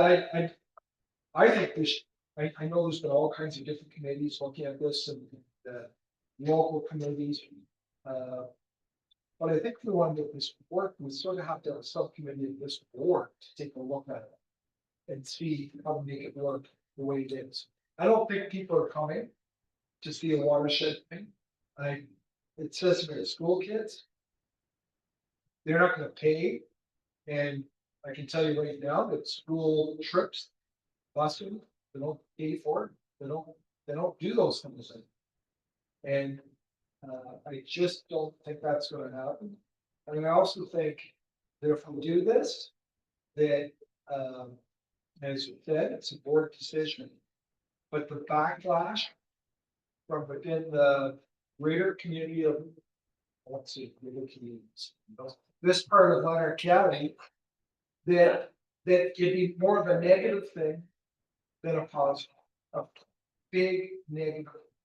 Just change alone is negative, but to do something that is historically and some roots from giving it. So I know staff, it's 3 years out basically. I think we need to support some sort of committee to take a look at this. And again, I'd be one of the first ones that you gotta make this break even. But our municipality will make it would be stop the bleeding when it's not continuously going up. So we can maintain it at a level by subsidizing it with private sector money, whether our day caps making more money or weddings or all those things that we've tried, but to try to make them work better. And maybe other municipalities making in some money, I don't know. But that would be the goal. So, Just a comment to leave off my what Richard's saying is, like, I think number one, the absence of being able to get federal grants for students for this year, like, that's petty. And I think we need to follow up a little bit on some of that stuff, like why did we not qualify? It's everybody gets their grants usually, and that's how museums and whatnot operate, is with those student grants for the summer and things, so some of that maybe could be looked at. Any And I'll other- talk about it later, so. Did you want to comment on that, so? Well, I'll just say, so all the category 3 programming. So it's museums, the education program that's not category 1, and our stewardship program. We do look at them discreetly, but we also manage them as a collective, right? So in terms of agreements with your individual municipalities, it basically says we will not charge you more than 14% of your annual levy for the collective of category 3 programming. So, pardon? Categories 1 and 2, after 2 and 3, pardon me, thank you. So, but then we have been disaggregating them so we can manage them as individual programs, right? So what you saw today was the breakdown for the museum. Now, in looking at those numbers, it's important to understand some of the underlying assumptions. So one of the assumptions we make in terms of the revenues associated with the museum is that if somebody comes for the day to that site for any reason, if they're just coming for the day, that parking pass goes to the museum. That's just an assumption that we've made. We can't prove that. We don't know whether it's accurate or not, but the financial management reasons, that's the assumption. If it's a day visit, it goes to the museum. If they buy an annual pass, we're thinking they're not going to the museum every day. Every time they go walk their dog at the site, right? So those funds go to support category 1. Maintenance of the site, right? Because these are regular users, they're using the paths, the trails, the washrooms, etc., right? So, and similarly, when you look across all our programs, we make those kinds of assumptions, right? So, when the museum has historically charged an entry fee, in other words, you're making somebody pay at the parking lot, and then you're making them pay to enter the building. Immediately, people stop going. The numbers of attendance went down. So people didn't want to pay twice. They said, I paid to come to the site. Why am I having to pay again to go into the museum? When you talk about other sources of revenues, my immediate question is going to be, and what is that source of revenues? Because it won't be fees. Because we've tried that, organizations tried that model before and it hasn't worked. And when we look at the parking revenues, we're already at, we benchmark ourselves to make sure we're in line with other similar type facilities, that we're not putting ourselves out of the market for the entirety of the site, right? We've already asked you to up the rates for the fees to the site. So that's where we're saying we need other sustainable funding, because those are the two main, in a user pay environment, those are the 2 types of fees, either at the parking lot or at the museum entry. Now, when you say that there's not interest among schools in doing trips, the numbers say otherwise. In this first 6 months of this year, we had almost 2,000 kids go through that site. What was the revenue? Well, I can't tell you, but I'm telling you it's 1,900, but I could get you that number. $6 per student. So it's not insignificant, right? So, and it's an area that we're continuing to grow. I mean, last year we had 0. So we've gone from 0 to 1,900, right? In 1 year, 1 season. So there is potential, and we looked at the numbers, and we're getting kids from, Renfrew, Lanark, Ottawa, Leeds, and Grenville, right? So they are coming, and one of the reasons they're coming, full disclosure, OPG is supplementing busing costs. And our own foundation has a history of supplementing busing to ensure that kids can get that worthwhile education experience. So but it's in relative terms, that's helping get the students to the facilities.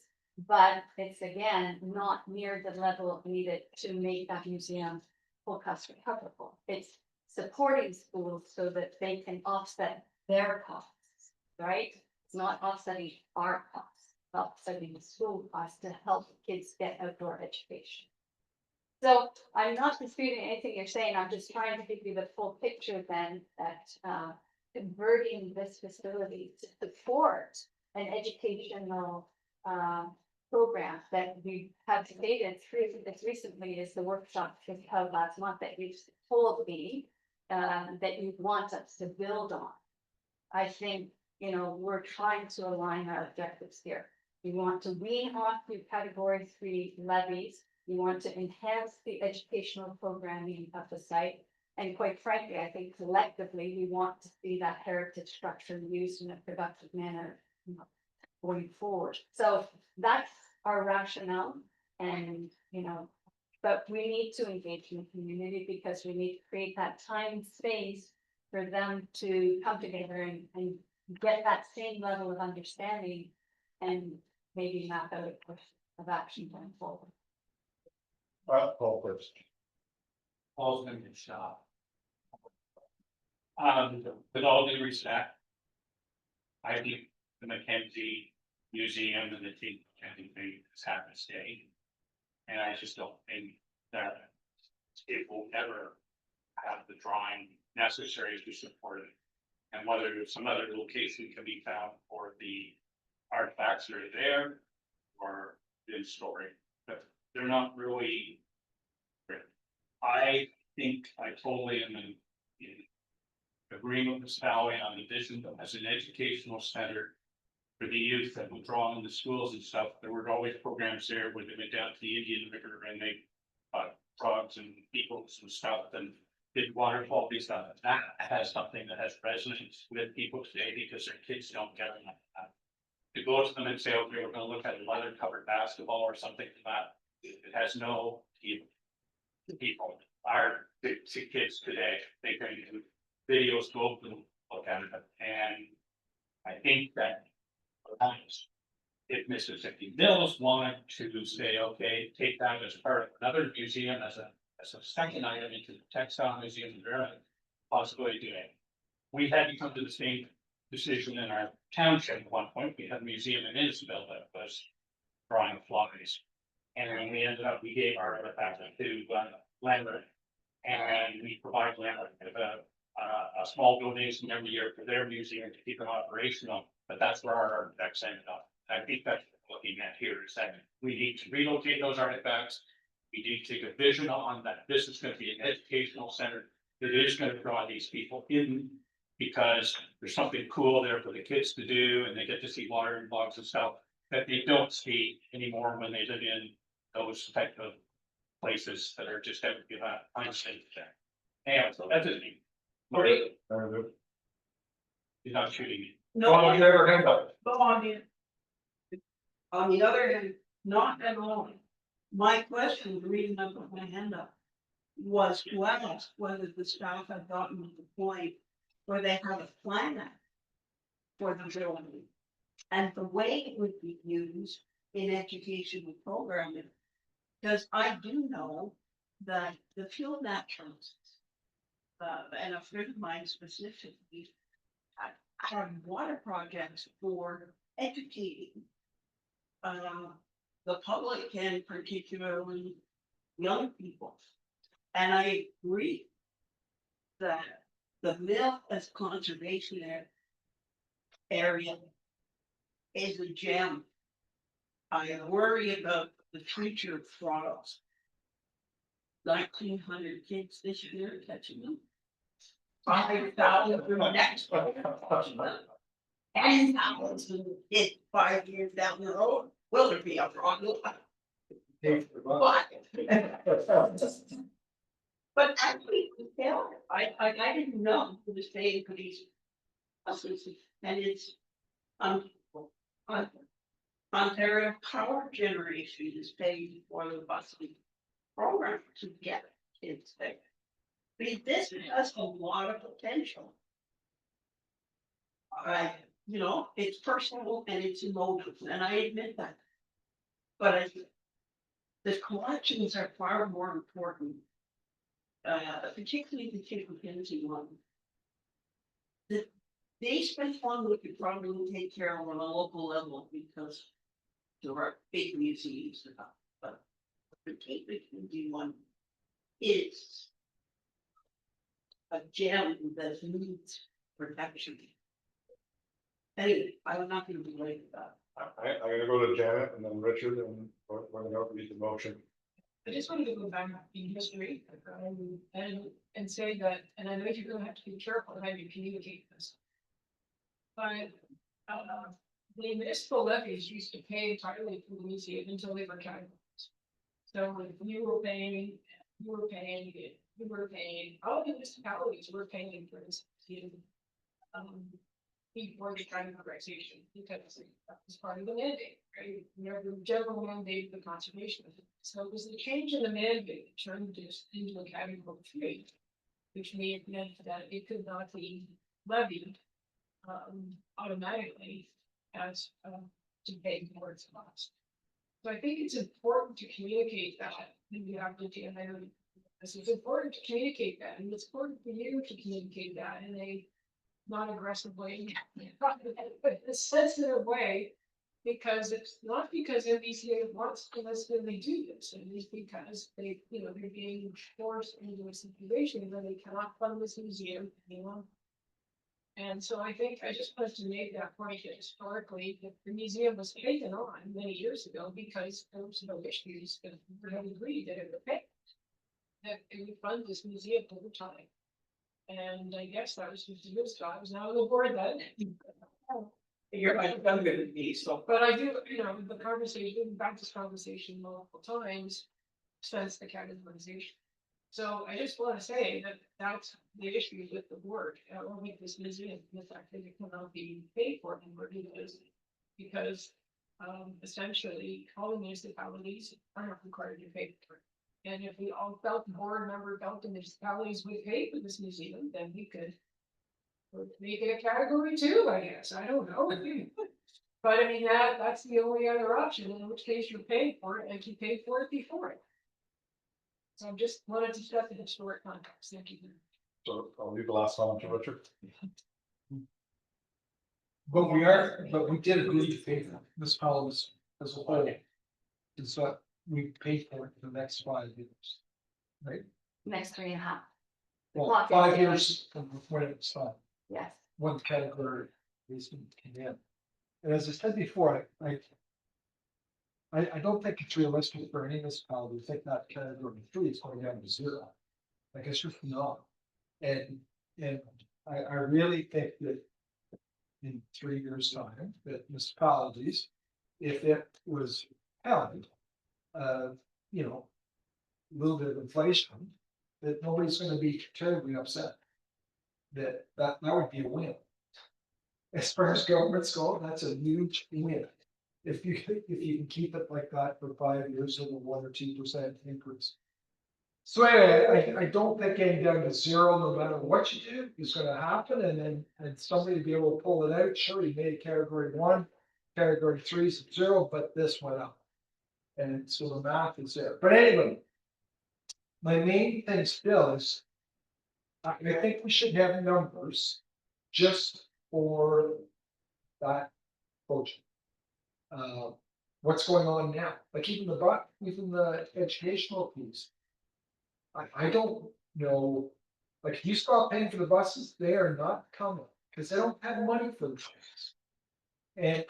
But I'd like, still at risk management, knowing how much money is being paid to get them to come to classes and how much we're making. And, you know, what we could get, all those things, the camps, the parking, all that stuff, I'd like to see in one budget just for that. And then we can make some informed decisions on what's going on, and maybe have how we can phase into this, so we can take a look at that. But I really think that, and nothing, staff and conservation authority have that expertise. It's not running day camps. You know, it's not doing those public events or getting people to come to community events and paying for them. The municipalities, some of the people are on this board have that. And I think we should tap into that and see, maybe there's no solution, but at least we can look at it. So I really do think we should be doing something. It's not the first time I've said that, but I think we should be doing it. I just remember the Wayne, because I've been seeing Wayne's hand up there for a while. Yeah, thank you. Well, so just gotta, people, you have to remember that the side effect of this Stargirl is that removing a category 3 to a category 1 by making the Milton Hill an educational center. On top of that, it was indicated, I think, in my, if you plan that you lack in the education department. And was brought up at the workshop, was it not? So this is and as far as funding goes. If it's outlined that education is lacking within the strategic plan, that you're gonna have to spend money somehow to improve on the education. So why not use this as a means to kill two birds with one stone, or it's not sustaining itself now as a museum, but moving it to category one may help in the making it an education. So. We're really cutting it close on time, and I'm afraid we're gonna lose forum, because people have to leave at 3 o'clock. Then I'm gonna give you 30 seconds. It'll only take 30 seconds. Point I want to make very clear is that these are two international, national, and local celebrities. The only place where Mackenzie is really recognized from is at Milton Hill. And Naismith along with them. The states have claimed Naismith, they've claimed a lot of other stuff. And I understand we cannot, it'll never be viable, profitable. But I think that one of the things that Mary Lewis and our mayor and I started to work on is making political people aware that we're going to lose a very important piece of our history here if people don't wake up and help us. So that's all I'm saying. I think this motion is still valid, because you're gonna bring the information back in the fall, correct? So you will get you can get the information that Richard wants. I'm looking at Stacy. Yeah, okay. Are you okay with that? Make a decision in the fall, right? Okay. Okay. So tell me Bush together. So I'm gonna read the motion. All right, and resolve that the board of directors direct staff to one, engage with Milton Town Museum patrons and broader community regarding proposed changes, vision statement, and objectives set out in report 3502/25. And two, return to the committee and the board in the fall with findings and recommendations for update of the Milton Town Museum strategic plan. Someone to move that. You have a comment, sorry, go ahead, Paul. We had a debate about the vision statement. So you're implying that we would be going with the vision statement in that forward. So, and we. So that's different. It's a different, That's a different vision, okay, I different. Yeah, I'll support it. Paul moved it. I need someone to second that. Taylor, all in favor? Richard, I move second before. I think it says proposed changes. Draft changes. You're supposed- propose, it says propose. Yeah, like that sounds like it's happening to me. Do you prefer draft?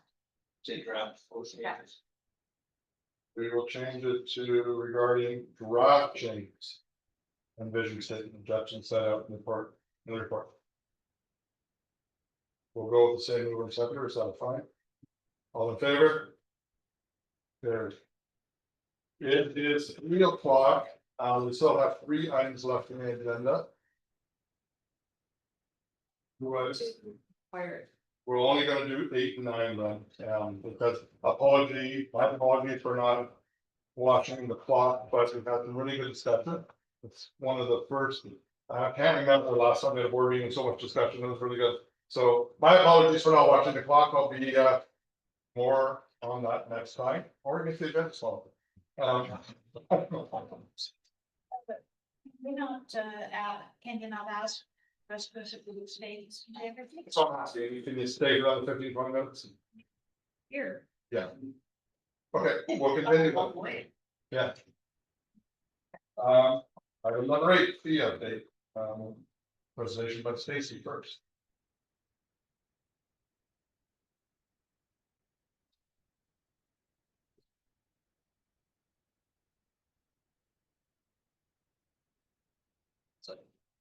I'm bringing back, schedules B and E from the fee schedule. We reviewed some of the fees, looking at the mandate of working towards cost recovery. As well as the feedback from community and staff on a couple of the areas. Specifically corporate and admin fees, some of the mill and tail rental fees, and stewardship fees. We've also split those two schedules into 4 so that they're easy to access. On the website, someone clicking for mill and tail rentals will just get that one section and not need to search for them. Under the corporate fees, we're proposing to stop renting this boardroom out to outside groups. We would make it available to affiliated groups such as MLT at no cost for renting the room. But if they wanted to use, change the setup with these cables, etc., we would charge a fee to cover our staff time. As well as if they're going to use the audio visual equipment, we would charge a fee to offset the staff time involved. These cables in particular are connected electronically. They're not easy to move around. So we risk breaking them. So it requires our staff. On the mill and tail rentals, some of this is based on customer feedback. We've lost some rentals at the gatehouse, particularly because we have a 4-hour minimum. We have some that want to do small workshop and things. So we're proposing to make a 2-hour minimum instead of a 4, and add in a half day and full day rate. The overall rate is the same, it's just we're moving that 4-hour down to a 2-hour requirement. And we were looking to add a full site rental fee, because we've had a couple of inquiries around that and we didn't have anything documented. We're on the full site rental, we are proposing a site of 3,000 for the day, plus any staff time. We need staff to support that. It would be an extra cost as per our current fee schedule. We, as with all of the others, the community group discount would apply with that market rate. So there's a 50% discount if it's a community. On the stewardship, we're looking at to adjust a couple of the plant and supply costs to reflect increased costs from suppliers. And we were looking to add fees for planting services. Currently have not been charged for that, and it does take time. The basis for the determining that fee was the rate we currently have for 2-person crew. She took that and translated it to the for planting services. We added an additional item on the stewardship as a premium charge on goods and services when providing services to implement a violation and remediation agreement. We do pre-consult site visit and a planting plan currently for free for people. That wouldn't be available under the remediation agreement because that's a potential conflict of interest, advising what they would have to pay. But we would, if they get their own plan, we would offer at a premium our services for cost recovery. And having that premium would offset some of the legal fees, etc., with the other mediation agreement. The individual fee changes are in the schedules. Nothing is significant other than adding site fee. So I don't know if people have individual questions or comments. Any questions for Stacy? Any questions online?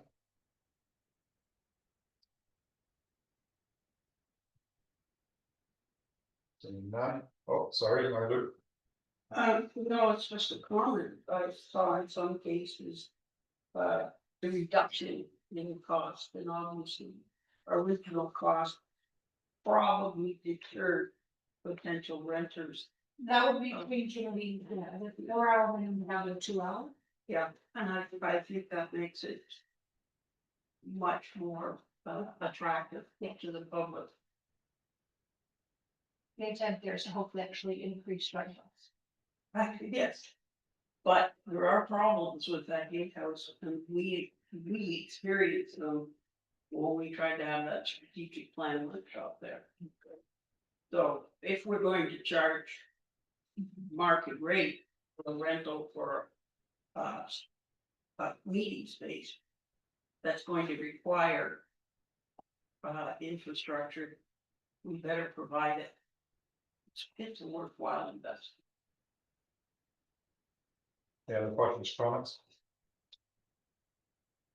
I'll read the motion.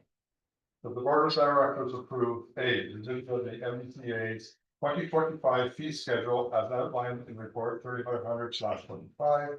B, posting of the new fees in accordance with the MVCA fee policy, and C, that the new fees take effect September 1st, 2025, pending no major concerns regarding the proposed changes. I need someone to move that. Wayne. And seconded by Bev. All in favor? Carried. Item 9, reserve policy. Sally. So, Stacy and I identified a bit of a problem with our reserve policies in that, they are actually more restricting than we thought they were when we taken them a couple of years ago for approval for the board. There's the one clause in particular that's outlined in the report here on page 81. It says, a resolution of the board is required to make a contribution to, withdraw from, and to make a final distribution from a reserve and reserve fund. Now, of course, Stacy moves money around on the books, as it were, as a regular part of her job. And so we wanted to make sure that it was clear that she still has that ability. And therefore we were proposing some new wording. So we wanted to state that a resolution of the board is required to make a final year-end distribution amongst restricted and unrestricted reserves and reserve funds. And if you go on page 82, it says the treasurer shall ensure that all reserve and reserve fund withdrawals, contributions, and transfers occur in accordance with the board approved annual budget. So what this basically means is, yes, she can move money around, but she can only do so within the scope of what you've approved in the annual budget. Now, you'll see that some additional clauses are crossed out. There was a lot of discussion at the finance amendment around this, and it was agreed that staff needed to come back with some updated wording. And so we're going to be coming back to the committee in the fall and then bringing the balance of the wording, as it were, the amendments to the board later in this year.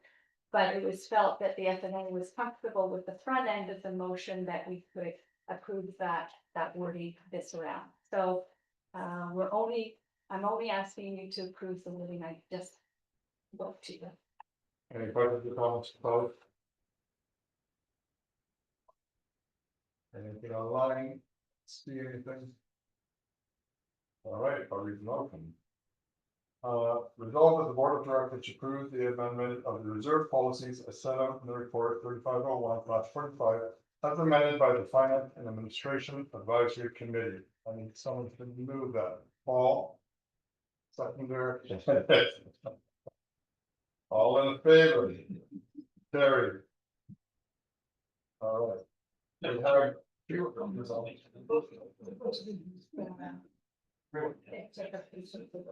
Okay, so we have two presentations left. I'm not sure, Scott, near how long they are. Sure. All right, so I'm gonna ask the board, are we willing? I think we want to listen to the presentations. Are they time sensitive? No. They're not time sensitive. This is just for information. Go ahead. And I understand if people have to leave, that's fine, we still have quorum. So, item number 10, you're up. Anything like, I'll try to get you in quick, so as you, on one side, the regulation, 4134, required SPAs to, conduct training while, review result area of panels. And identify any necessary regulations, which must be implemented in that, public. The MVCA used to, review and revise, house on a case by case basis, formally throughout the years, traditionally, planning department, responsible for, advance engineering into, releases to, plan and production, asset. So since now the requirement in place, basically just formalize this business process. To make sure that all the regions are properly documented and the creation process. Also, and also the also. So in my report, you will find that flow chart shows the business process growth responsibility of these and all foods. And also there is some for one basic file and shows how you documents. So in a nutshell, in 2024, MVCA completed 38 reviews, 34 by planning department. And the single almost biggest revision that we talked about was related to the reduction they talked about these W's that should use meters and these removes the regulation maybe all like 7 properties. So this was one of the changes of globally also many questions. The questions are yours. Thank you, Jeremy.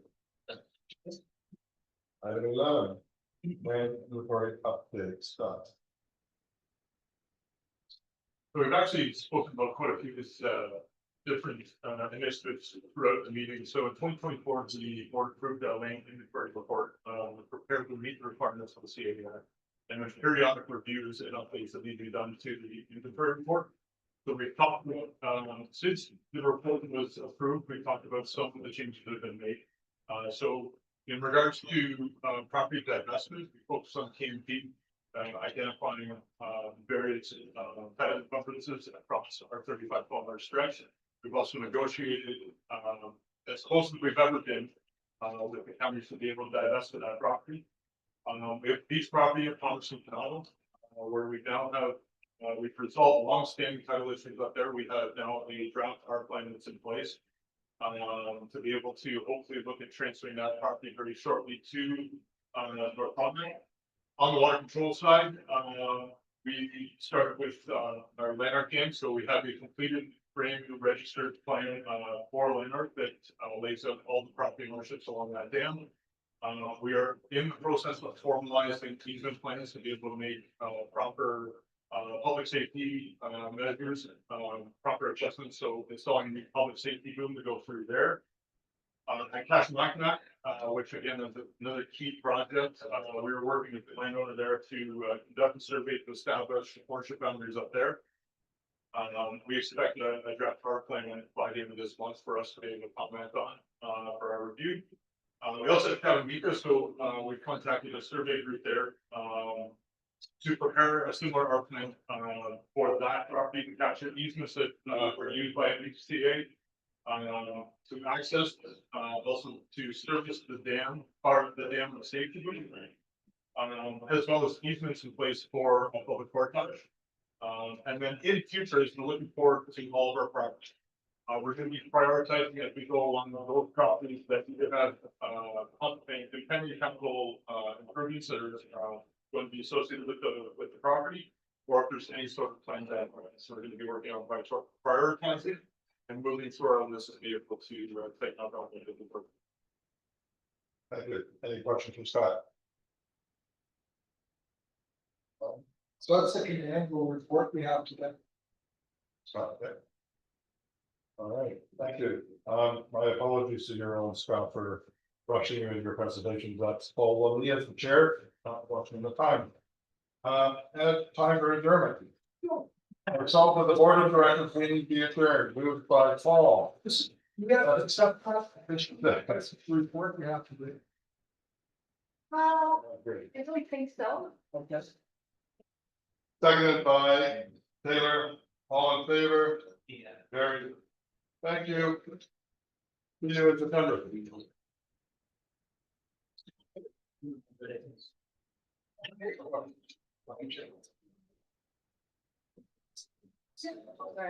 Yeah.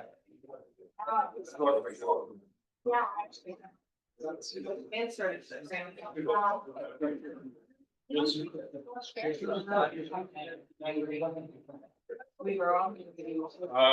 Getting this. Back up.